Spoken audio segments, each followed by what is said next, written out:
Welcome to this episode of The Wisdom of Paramahansa Yogananda, brought to you by Self-Realization Fellowship, where each week you can receive inspiration and guidance from Paramahansa Yogananda's Kriya Yoga teachings. The subject of this talk is Great Saints, God's Messengers of Truth, by Brother Nikhilananda.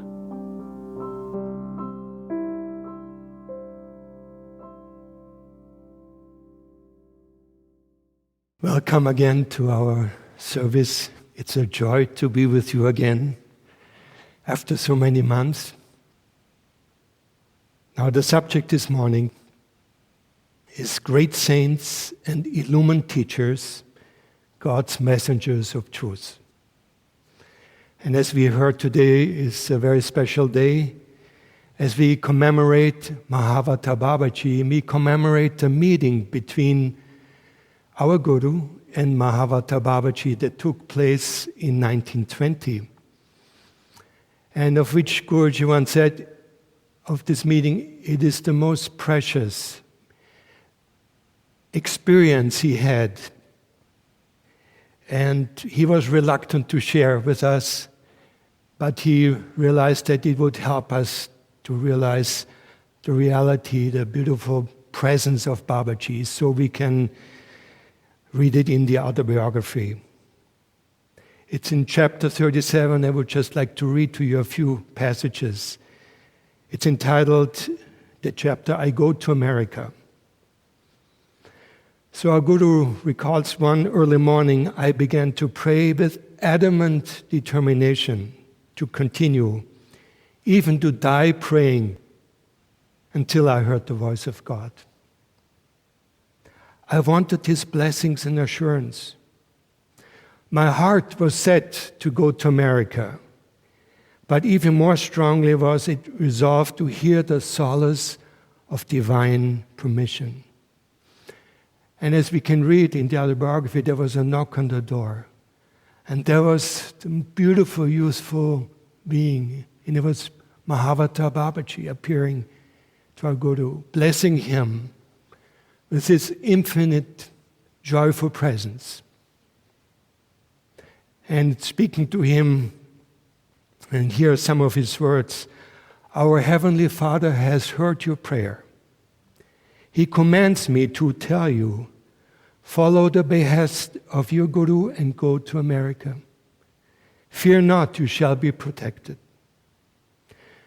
Kriya Yoga, finally, he says, the scientific technique of God realization will ultimately spread into all lands and aid the nations through man's personal transcendental perception of the Infinite Father. And so it's because of this meeting we are all here. You know, it's the greatest blessing that God sent our beloved Guru Paramahansa Yogananda to the West, and to share with all of us, those who feel the great need of truth, the liberating teaching of Kriya Yoga.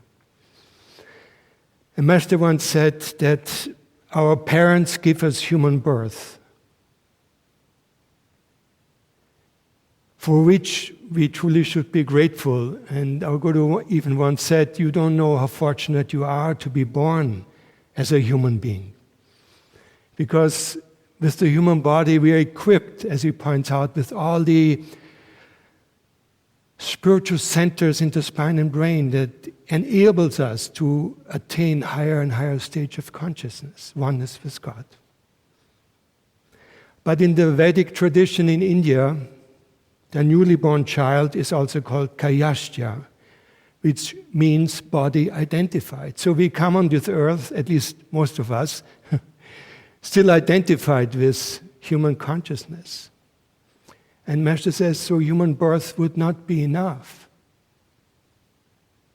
And this is why it's the greatest blessing to be then drawn through God's grace to the feet of the Guru, who gives us spiritual birth.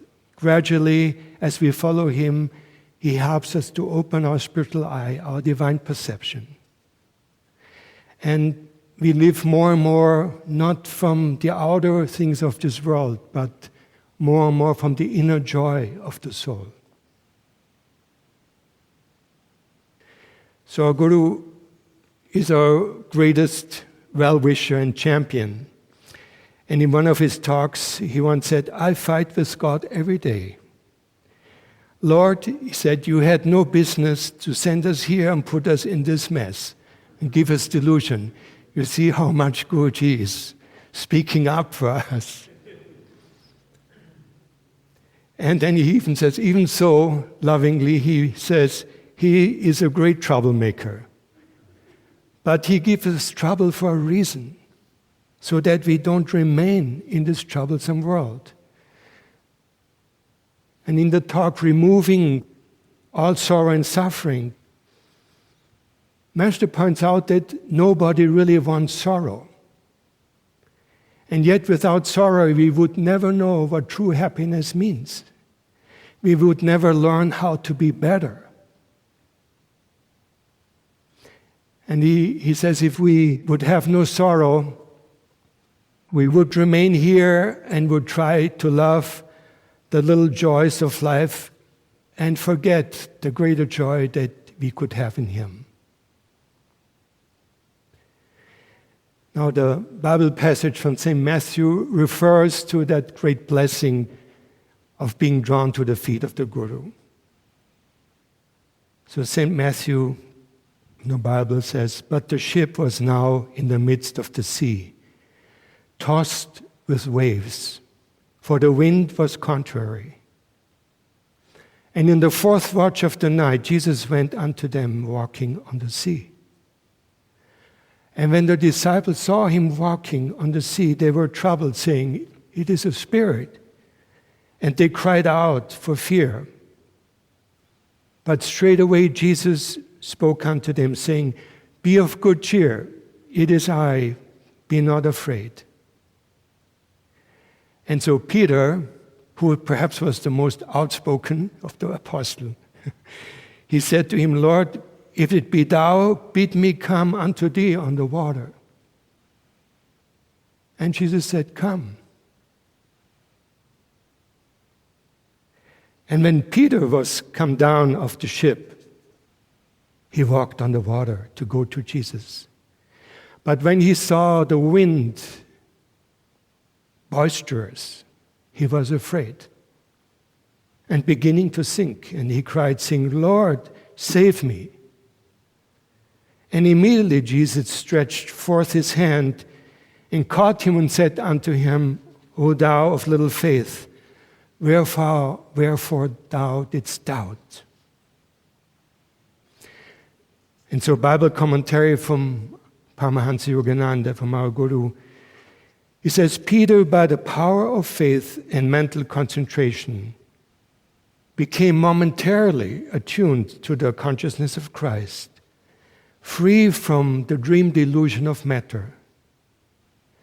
Thus he was buoyed by divine consciousness when he stepped out of the ship to approach Jesus.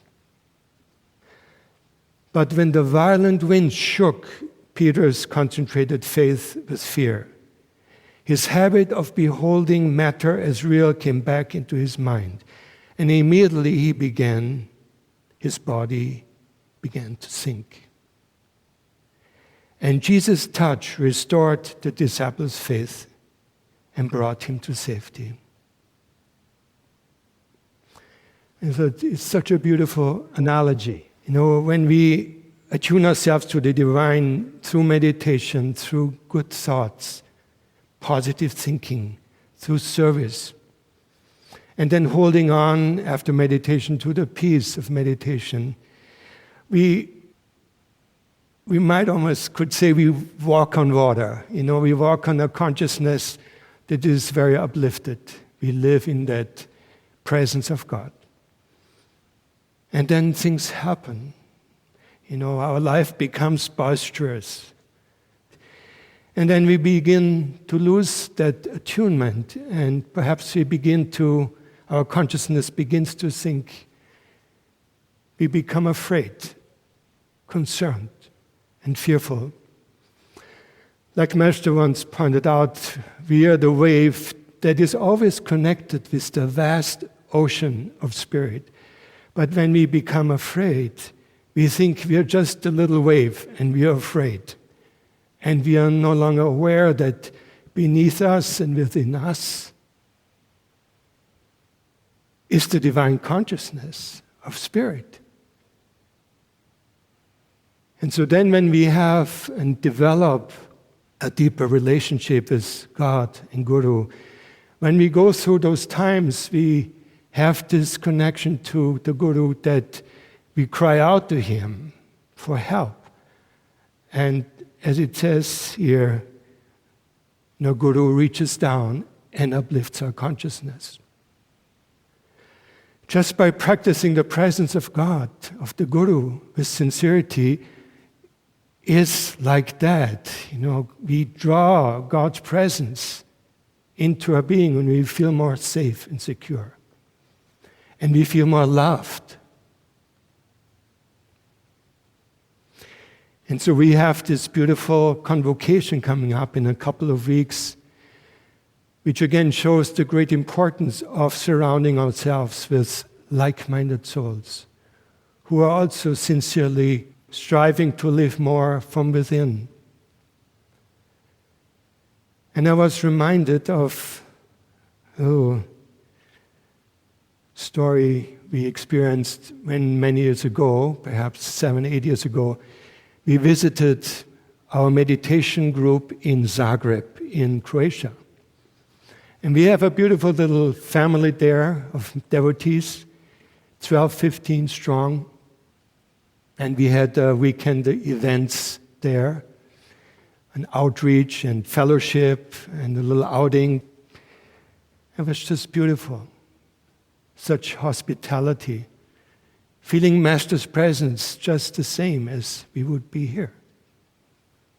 And then towards the end of our stay, they shared with us that they had been saving for years so they could go and come to the convocation the first time. All of them had never been. And we assured them of our prayer and goodwill and told them we were looking forward to welcome you.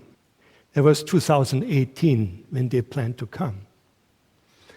And so we kept in touch, and it looked like everything was going well. They all received their visas, which they needed to travel here, except one member, Ivana.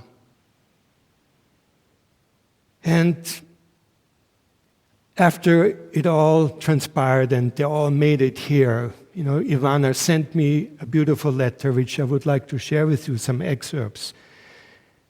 How she was dealing with this, that her visa was denied. So when it was declined the first time, she thought to herself that the teaching of Paramahansa Yogananda would have no meaning for her if she would have to go to America to feel his presence. Visa or no visa, she said, I feel Master right now, here in Zagreb.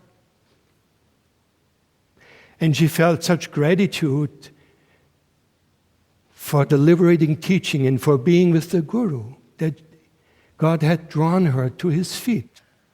And yet she said, still, I want to go with my friends to the convocation.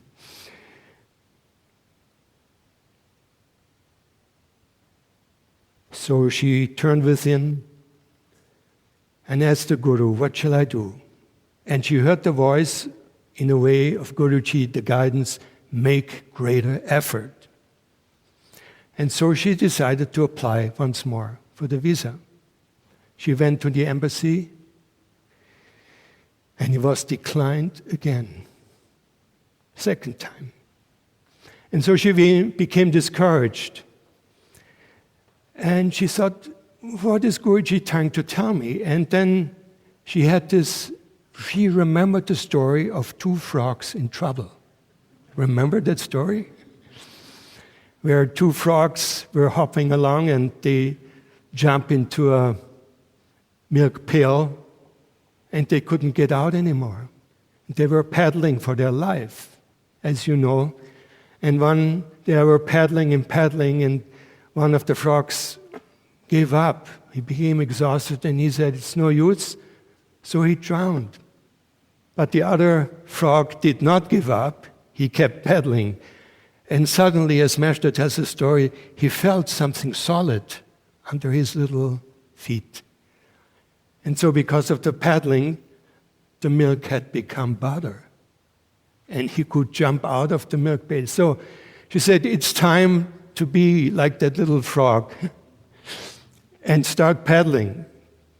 And the way she paddled, so to speak, well, she was practicing the presence, doing her meditation, studying, trying to apply it in her life.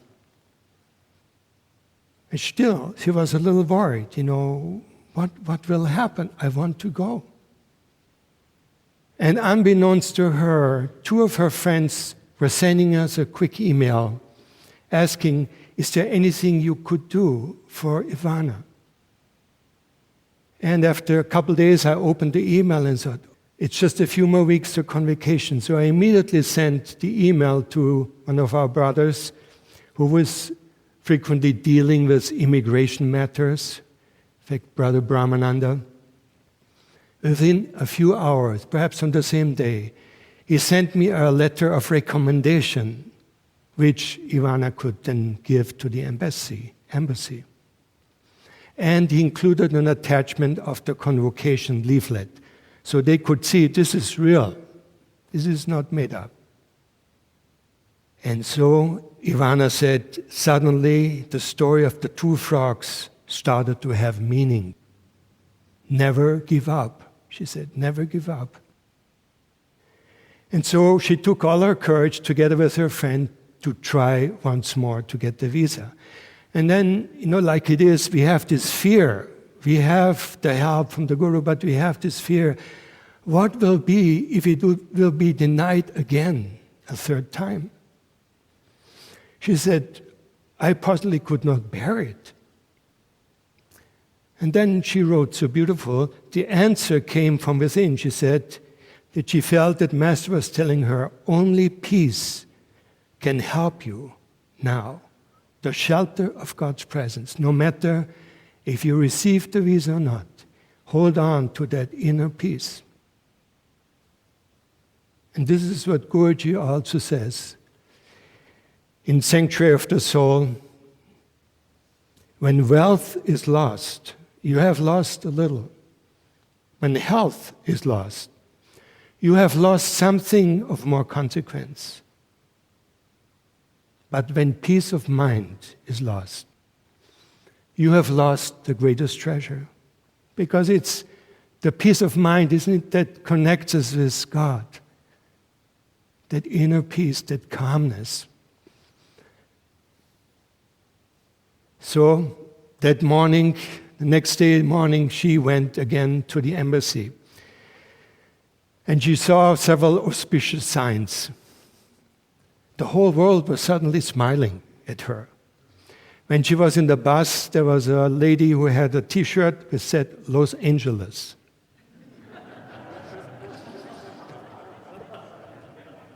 And then as she left the bus and walked towards the embassy, she saw a cafe which had the word Swan on it.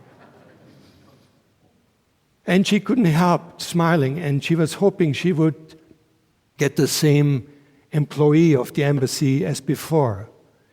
Because that employee wanted to give her so much, the visa, but she couldn't. She was missing the documents. So, sure enough, she enters the embassy and she got the same person. And within a short time, she received her visa. And she was not only happy for the visa for herself, but she was so happy that this employee was able to give her the visa. And then in 2018, we welcomed all of them. And it was such a joy.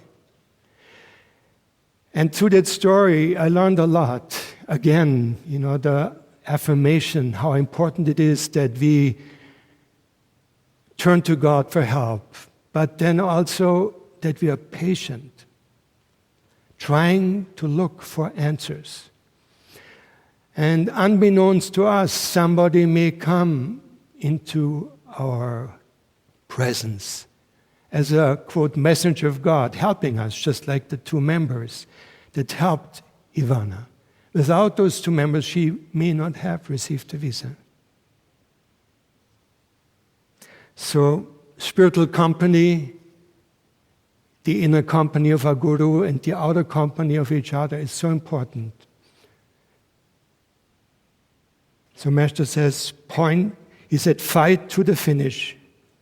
Never turn back. Never say, I could not find a way, so I give up.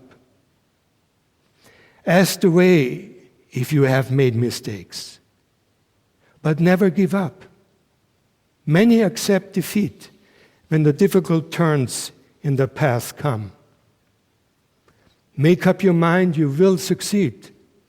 This should be the philosophy of your life. So, we cannot emphasize enough the spiritual company. As Master says, is stronger than willpower. That's why it's so important that we seek out, group meditation, group study. Now we even have online meditations every day and services. So even so, God allowed this pandemic coming into this world, but behind that is the love of God. And many good things have come out of it.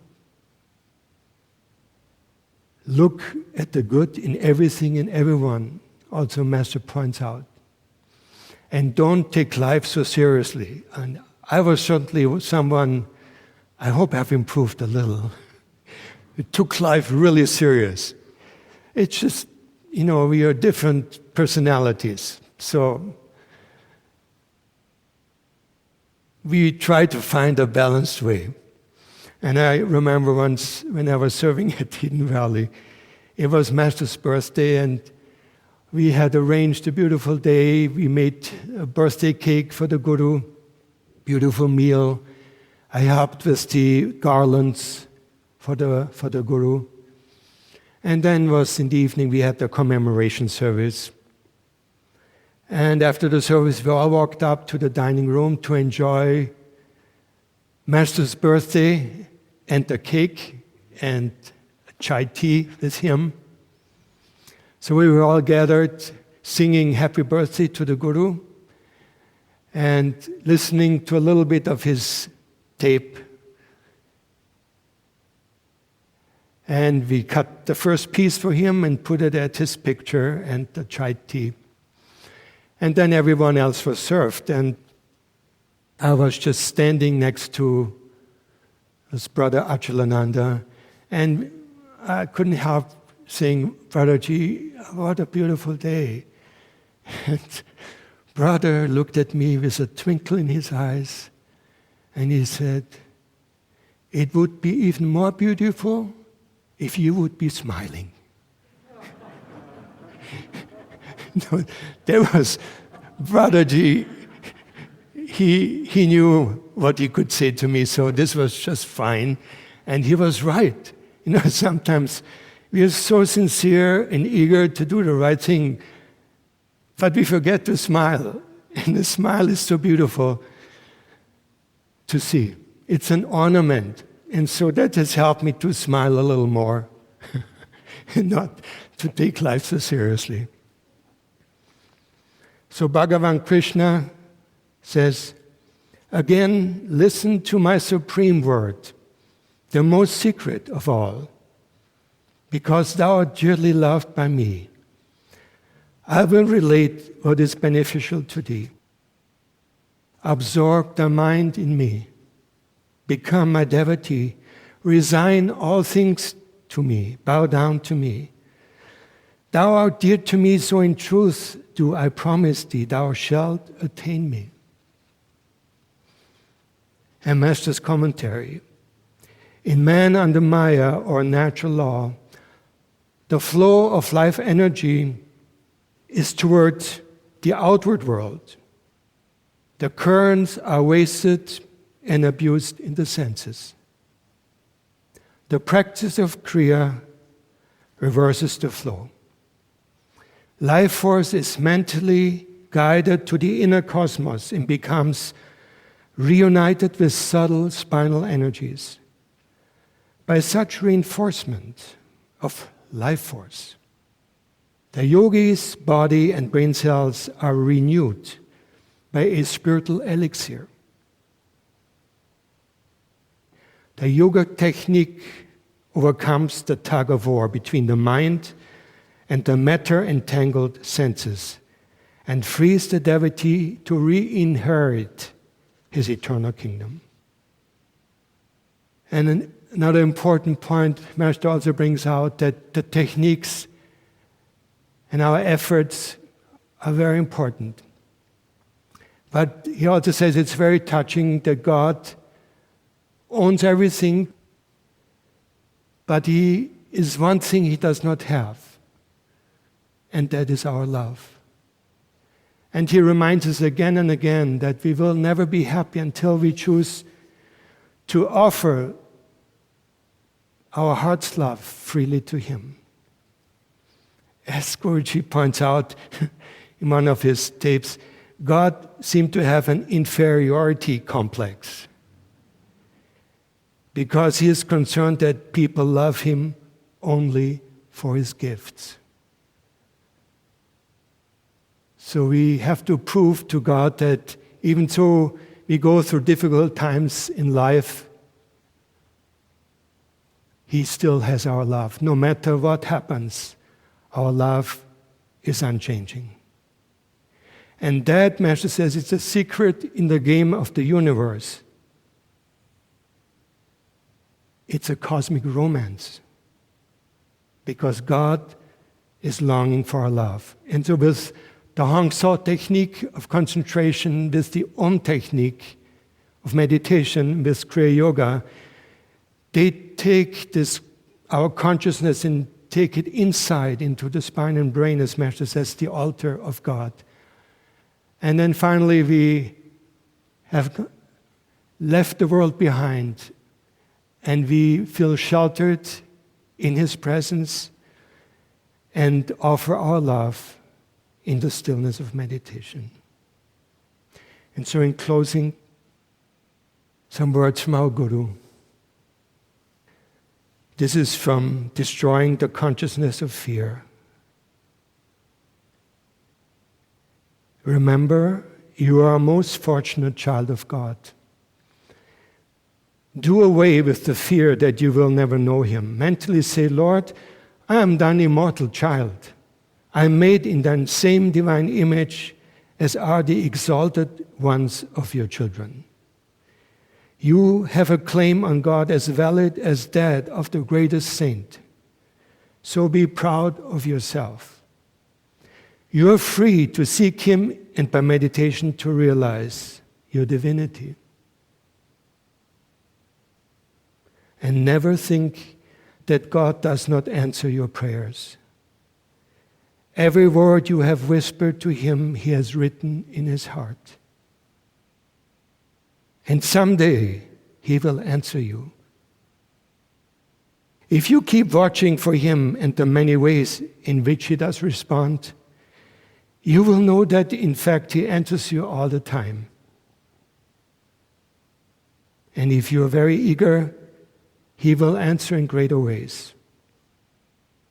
Only by persistence can He persuade it to come. And finally, Guruji says, God is the most lovable being in the universe. Everything that you want is in Him.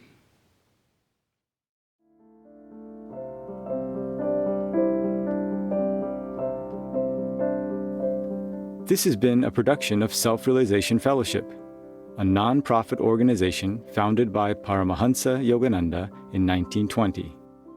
For more information about Self-Realization Fellowship and Paramahansa Yogananda, please visit yogananda.org.